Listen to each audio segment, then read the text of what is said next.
जी हाँ, यदि आप शर्मा म्यूजिक के तमाम गाने सबसे पहले सुनना चाहते हैं तो जल्द ही सब्सक्राइब करें लाल बटन दबाकर शर्मा म्यूजिक और हाँ बेल बटन दबाना।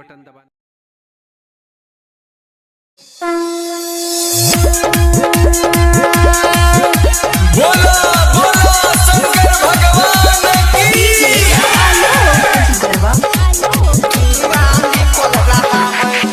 जब से चढ़ल बा सावन महीना हो, केहू जिए ना भंगिया के बिना हो। जब से चढ़ल बा सावन महीना हो, केहू जिए ना भंगिया के बिना हो। सबे भक्ति में डोले और बोल बम बोले, सबे भक्ति में डोले और बोल बम बोले। हाथे से गाजा मल रहा है, अरे ऊ बम मारिए दम और जलाइए चिलम और प्रेम से बोलिए। जुलूस में डीजे बज रहा है, चिलम से धुआं निकल रहा है। जुलूस में डीजे बज रहा है, चिलम से धुआं निकल रहा है।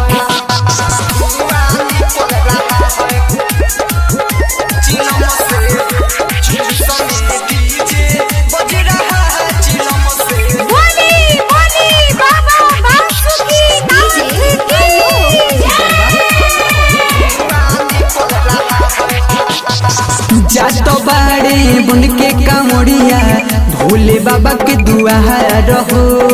मिली जुली के बोल बम बोलती चढ़ले सुइया पहाड़ हो। जातो बाड़े बन के कामड़िया भोले बाबा के दुआर हो।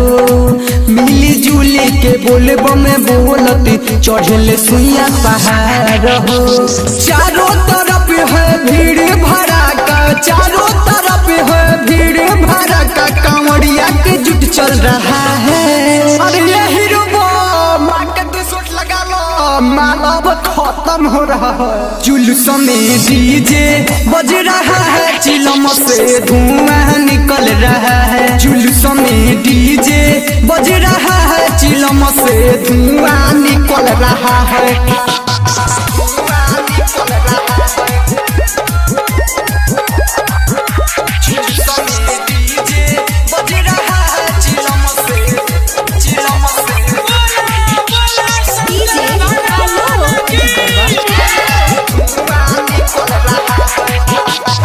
बोलबम बोलबम बोलत रह, मिलत रही पावड़ हो।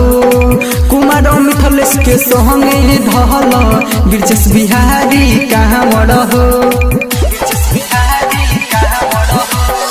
बोलबम बोलबम बोलत रह, मिलत रही पावड़ हो।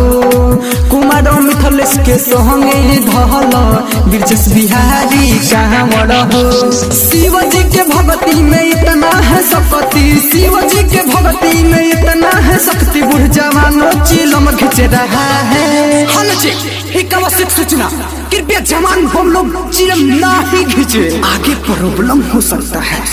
जुलूस में डीजे बज रहा है, चिलम से धुआं निकल रहा है। जुलूस में डीजे बज रहा है, चिलम से धुआं निकल रहा है। HKB recording studio Delhi.